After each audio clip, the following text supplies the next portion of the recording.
السلام علیکم ورحمۃ اللہ وبرکاتہ۔ آج ہم رد کریں گے خوارج کا، جو کہ ناسبیت کا لبادہ اوڑھے ہوئے ہم اہل سنت کے درمیان موجود ہیں۔ خوارج سے مقابلہ آپ کا لگاتار ہوتا رہے گا اور یہ قیامت تک نکلتے رہیں گے، حتیٰ کہ یہ دجال سے جا ملیں گے۔ اور جب دجال کے ماتھے پر لکھا ہوگا کافر، تو یہ اس کی بھی تعویل کریں گے۔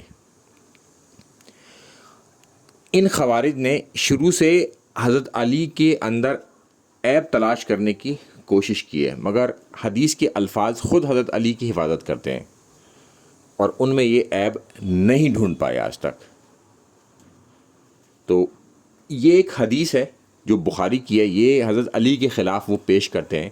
میں اس حدیث کو 3 نقطوں میں بتاؤں گا، 2 نقطے جو کہ خوارج چھپا لیتے ہیں اور تیسرے نقطے کو ہائی لائٹ کرتے ہیں، اور اس کی حقیقت ہے کیا، وہ ہم آج آپ کو ایکسپلین کریں گے۔ سب سے پہلے ہم چلتے ہیں پہلے پوائنٹ کی طرف، کہ اس حدیث کے مرکزی راوی جو ہیں وہ حضرت علی ہیں۔ حضرت علی نے ہی یہ حدیث بتائی، یہ آپ کو وہ کبھی نہیں بتائے گا خوارج، الا یہ کہ اب وہ میری بات سننے کے بعد بتانا شروع کر دیں۔ دوسرا، کہ جب اللہ کے رسول صلی اللہ علیہ وسلم اپنی بیٹی کے گھر، حضرت فاطمہ تو زہرا اور حضرت علی، ان کے گھر گئے تو ان سے پوچھا کیا تم لوگ تہجد کی نماز نہیں پڑھو گے؟ یعنی کہ تہجد کی نماز کے لیے وہ گئے اٹھانے۔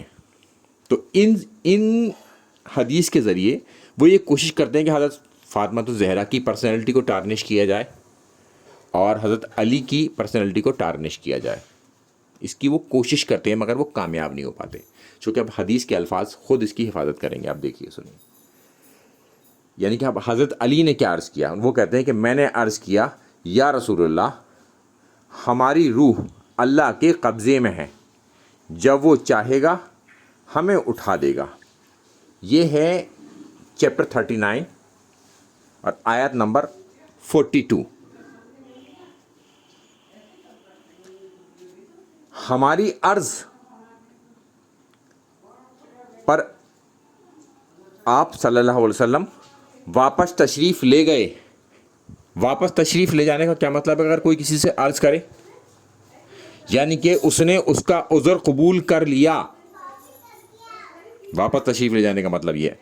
پھر اس کے آگے الفاظ چلتے ہیں، اور آپ صلی اللہ علیہ وسلم نے کوئی جواب نہیں دیا۔ نبی کے اوپر لازم ہوتا ہے، یہ میرا دوسرا پوائنٹ ہے، کہ نبی کے اوپر لازم ہوتا ہے کہ وہ شریعت کو لاگو کرائے، اور اگر نبی خاموش ہو جائیں تو اس کا مطلب ہے کہ سامنے والا وہ کام کر سکتا ہے، عذر اس کا قبول ہے۔ یہ 2 بات آپ کو کبھی کوئی خارجی بتائے گا نہیں۔ اچھا، وہ کون سی بات کو ہائی لائٹ کرے گا؟ اب میں اس کے آگے چلتا ہوں۔ پھر حضرت علی فرماتے ہیں کہ لیکن واپس جاتے وقت آپ صلی اللہ علیہ وسلم نے اپنی ران پر ہاتھ مارا، اور چیپٹر 18 آیت نمبر 54 پڑھی، آدمی سب سے زیادہ جھگڑالو ہے۔ اس بات کو وہ اٹھائیں گے۔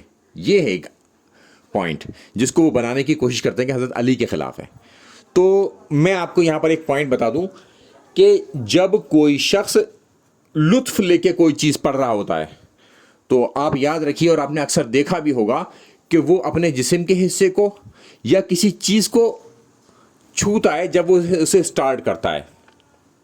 ممکن ہے کہ اللہ کے رسول صلی اللہ علیہ وسلم اس سے پہلے کی آیت جب گھر میں داخل ہوئے ہوں، اس سے پہلے انہوں نے پڑھی ہو، چونکہ حضرت علی نے نہیں سنی تھی وہ، تو وہ بیان نہیں کرتے، اور اس آیت کے بعد اگلی آیت بھی پڑھی ہو سکتا ہے یہ سورت پڑھ رہے ہو۔ میرے کہنے کا مطلب یہ ہے،